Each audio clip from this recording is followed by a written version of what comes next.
So Jesus and his disciples left Jerusalem after the Lord's Supper, after that Last Supper. And they went across the Kidron Valley to the Mount of Olives, where I am right now, in a grove of olive trees, in an area called Gethsemane. In Luke's gospel, he said Jesus went as usual. This was not the first time, it was not the only time that they would leave Jerusalem and come to this garden. They would come here probably frequently over the last 3 years, several times repeating that. But this time was different. This was the last night. This was the darkest hour of Jesus' life. And the agony and the tension and the struggle that he faced, knowing what he would face, not just in the flogging, not just in the scourging, not just in the crucifixion, but what he would face emotionally and relationally, and on the deepest level, spiritually. That the religious leaders, the Pharisees, the ones who are supposed to bring people to God, would be calling out for Jesus to be killed. They would be asking for the death sentence. They would be wanting to murder him. And not only that, the people that he loved, that he had taught, that he had healed, that he had fed, that they would be screaming together, "Crucify him, crucify him." And how about those disciples? The ones that he had poured his life into for 3 years. The one that just hours before he had said, "How I have eagerly anticipated and longed to share this meal with you." Every single one of his disciples would either betray, deny, or abandon him and leave him alone. And in this dark hour, in this worst night of his life, Jesus does what he has always done, what he's done his entire life. He prays. Matthew records it this way. Then Jesus went with his disciples to a place called Gethsemane. The word Gethsemane means olive press or oil press, where they would take the olives, and they would press them, they would crush them, and it would bring forth the beautiful oil that they would use. It would be in this place where Jesus would recognize that his life would be crushed. Isaiah said, "He is pierced for our transgressions, and he was crushed for our iniquities." The picture of the olives being crushed to bring about the very best, that Jesus would be crushed to bring about the very best for us. And Jesus went with his disciples to a place called Gethsemane, and he said to them, "Sit here while I go over there and pray." He took Peter and the 2 sons of Zebedee along with him, and he began to be sorrowful and troubled. And then he said to them, "My soul is overwhelmed with sorrow to the point of death. Stay here and keep watch with me." And going a little farther, he fell with his face to the ground and he prayed, "My Father, if it is possible, may this cup be taken from me, yet not as I will, but as you will."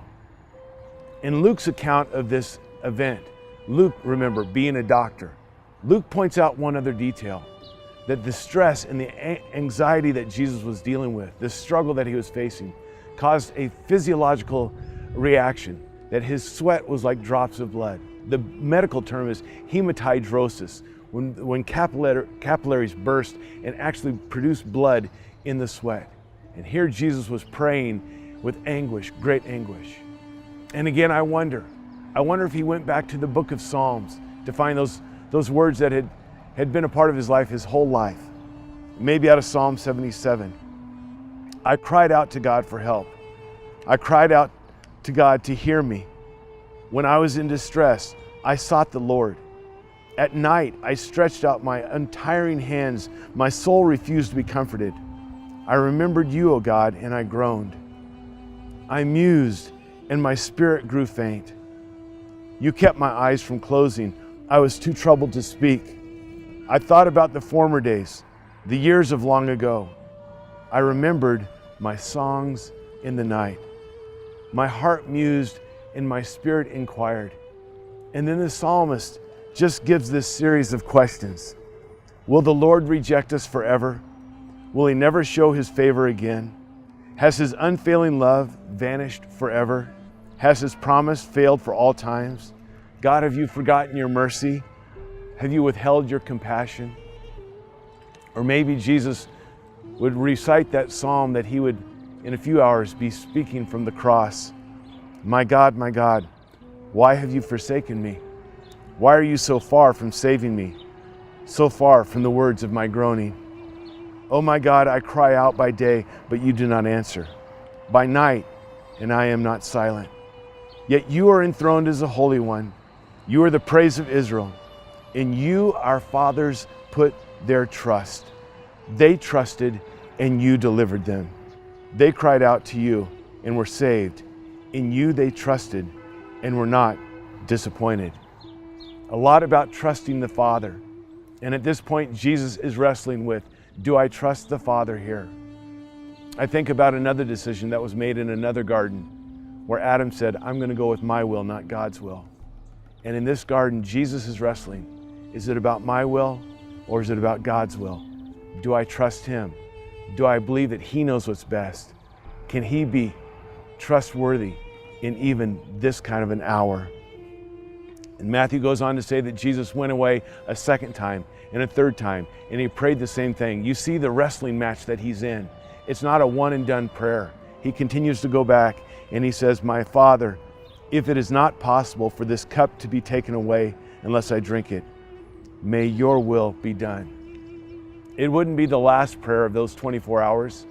He would pray, Father, forgive them, for they know not what they do. He would pray that committal prayer, Father, into your hands I commit my spirit. But these words, your will be done. The prayer of surrender, the prayer of trust. And I think maybe more than any other prayer that Jesus prayed, this one sets for us the example of how we are to pray. Not my will, but your will be done. This was a time when Jesus came not as an example, not to teach, but because his heart was crying out. And in his moment of despair, he said, your will be done. God, I trust you.